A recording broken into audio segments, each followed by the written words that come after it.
ఎప్పుడైతే రాజధాని అమరావతి పనులు రీస్టార్ట్ అయినాయో వైసీపీ జగన్ ముఠా గుండెల్లో వేదన స్టార్ట్ అయింది. వెంటనే మరి మీరు గమనిస్తే అవినీతి విషపత్రిక సాక్షి పేపర్లో వాళ్ళ విలేకరి ఒకటి వ్యాసం రాస్తాడు. అదేంటంటే వేదనలో రాజ్యం, వేడుకలో రాజధాని.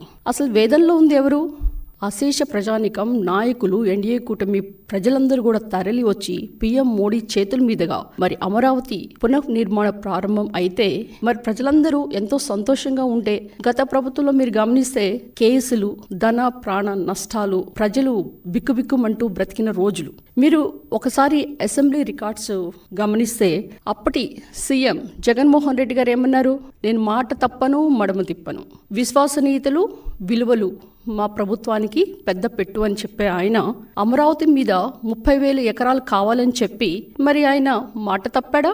అమరావతి విషయంలో మడమ తిప్పాడా? మరి ఈ విధంగా ఈ రివర్స్ అంటే ప్రజలను మభ్యపెట్టేటట్లు ఉన్నదాన్ని విక్రీకరించి మరి ఈ విధంగా రాయటం అనేది ఇక్కడ రాష్ట్ర ప్రజలు గమనించాలి.